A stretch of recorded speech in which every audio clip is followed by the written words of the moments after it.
mourir. J'ai vu des hommes venir vers moi. Ça a été très long, nous étions 3.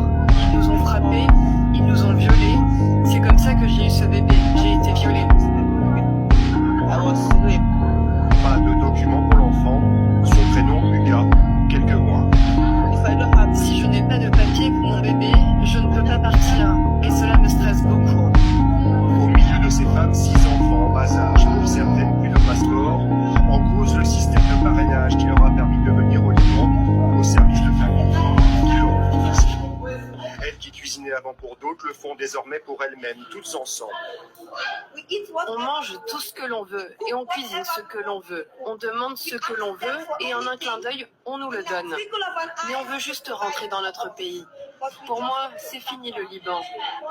Plus jamais. Pour moi, plus jamais.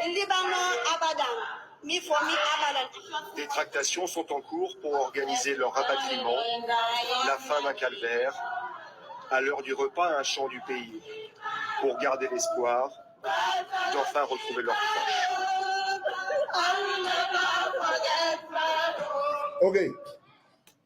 Ali Diarra-Souba, vous avez vu ça, n'est-ce pas? Je vais me garder ici de vous présenter mes yeux parce que c'est tout rouge de voir des filles qui chantent leur hymne national, des chants de leur pays parce qu'elles veulent rentrer chez elles. Vous voyez des enfants métis là. Tous des enfants métis non reconnus par les Libanais. Ces métis qui parlent, quand nous montrons l'extrait de naissance, tous les métis qui parlent libanais là, qui nous montrent l'extrait de naissance, moi-même, j'ai une copine, moitié ivoirienne, moitié libanaise, qui vit en Italie. D'accord, je sortais avec elle avant, mais c'est sa mère qui l'a reconnue, elle ne connaît pas son père. Elle est tout le temps avec sa mère. Vous comprenez? Donc, c'est les gens qui prennent nos soeurs comme des pétasses, comme des putes. Vous comprenez ce qu'elle dit? Des filles sont violées. Et même, elle a eu la chance d'accoucher. Mais celles qui n'ont pas cette chance-là, on va les faire avorter de force. Vous n'êtes pas au courant de ça? Combien de filles ont trouvé la mort parce que leur patron les forçait d'avorter? Vous ne le savez pas? Et vous faites des documentaires, nous dénonçons ça. Voilà de quoi nous parlons. Nous disons que les droits de l'homme ne sont pas respectés au Liban. Nos sœurs sont méprisées au Liban. C'est de ça que nous parlons. Ali Diarra-Souba, vous-même là, vous n'avez pas le droit de conduire un véhicule au Liban. Vous comprenez? De toute façon, on leur permet d'avoir des permis de conduire chez nous là. Jusqu'à nos passeports qu'ils achètent à 2 millions, 2 millions. C'est un fait, on va en venir. Et je ne suis pas pressé. Ce dossier-là, on va doucement avec vous. Parce que les Ivoiriens vendent leur passeport à 2 millions, 2 millions. Et j'ai toutes les preuves vers moi ici, ne vous en faites pas. Voilà les gens qui ne respectent pas leur pays. Vous méprisez votre pays. Voilà les agents qui travaillent à Snedaï. Tous des malhonnêtes, tous des corrompus. Comment se fait-il que 250 000 Syriens se présentent à l'aéroport du Qatar avec en leur possession des passeports nationaux ivoiriens biométriques, même pas falsifiés, biométriques, alors qu'ils n'ont jamais mis les pieds en Côte d'Ivoire?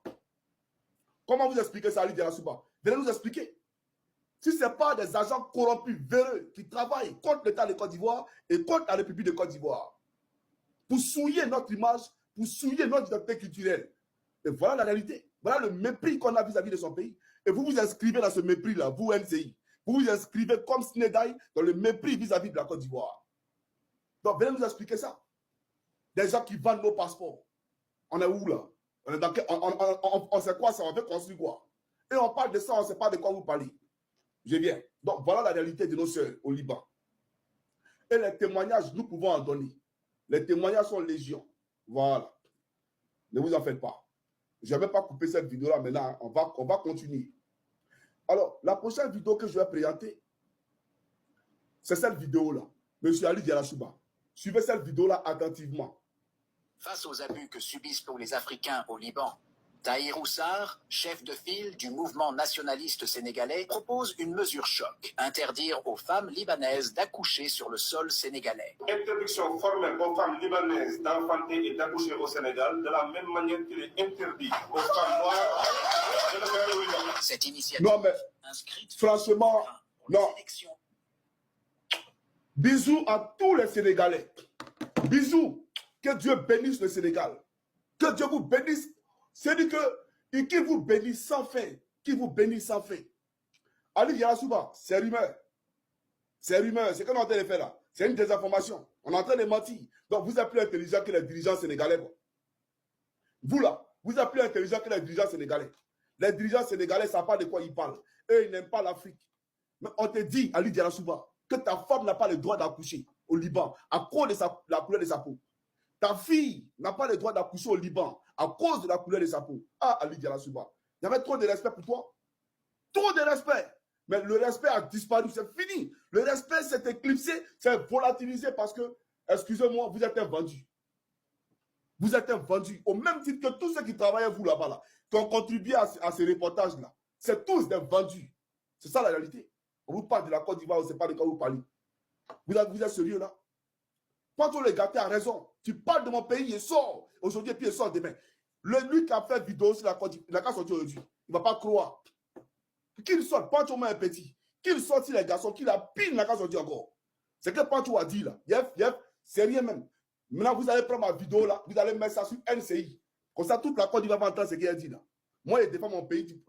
Dans la défense de la Côte d'Ivoire, il n'y a pas de complaisance. Il n'y a pas de compromis. On ne recule pas. C'est notre pays. C'est ça la réalité. Donc, Pancho là, soutien aujourd'hui et puis demain. Aïe. Chers amis africains de Côte d'Ivoire, on va avancer. Parce qu'il veut faire des reportages. On va faire des reportages. Ne vous en faites pas. Quand vous ne savez pas ce qui se passe au Liban là, et pourquoi les Ivoiriens crient, pourquoi nous pleurons quand vous ne savez pas, je vais vous expliquer. Vous avez compris? Suivez ici. C'est inacceptable. Un Libanais qui agresse un maire. Et ça, c'est pas normal. Ce n'est pas normal. Le trottoir appartient à la mairie, pas aux Libanais. Il veut s'accaparer de tout. C'est pas normal. Les Libanais sont devenus plus forts que les Gabonais. C'est leur pays. Nous sommes les esclaves des Libanais. Ali Diarra-Souba, c'est à ça là vous contribuez là. Donc, de même que les Ivoiriens crient, les Gabonais crient. Ça là, c'est un combat qui doit être global. Un combat général. Tous les Africains doivent mener ce combat-là. Il s'agit de notre dignité. Il s'agit de notre terre. Ce n'est pas de l'amusement où le combat est en train de mener. Ce n'est pas de l'amusement. Il y a des Libanais qui sont Gabonais. Il y a des Libanais qui sont Ivoiriens. Mais il n'y a pas de Gabonais Libanais. Il n'y en a pas, ça n'existe pas. Vous comprenez? Et voilà un Libanais. C'est-à-dire qu'il y a une foule et puis lui, il tape, bien entendu, l'agent de la mairie. Et puis ça ne va pas quelque part. Il compte sur quoi pour taper l'agent de la mairie au Gabon? Mais parce que les autorités la mangent de la main. Ils mangent de la main. Sinon, tu comptes sur quoi? Est-ce que moi, Johnny, je viens, comment on appelle ça, me planter au Liban? Bon, d'abord, ce n'est pas possible. Mais sur un site qui appartient à l'État, et l'État vient m'interpeller, et moi, je tape l'agent de l'État. Vous avez vu ça là-haut. Mais c'est sûr à quoi on assiste, bien entendu, dans nos États. Au Gabon, en Côte d'Ivoire, c'est pareil. Et c'est de ça que nous parlons, M. Ali Diarra-Souba. Alors, suivez cette vidéo-là, c'est parti. Sur TV5 Monde, s'informer et aussi bien comprendre, on se penche aujourd'hui sur le sort des employés de maisons africaines au Liban. C'est pour nous le fait du jour. Africaines subissent elles aussi le même traitement dégradant, ça se passe au Liban.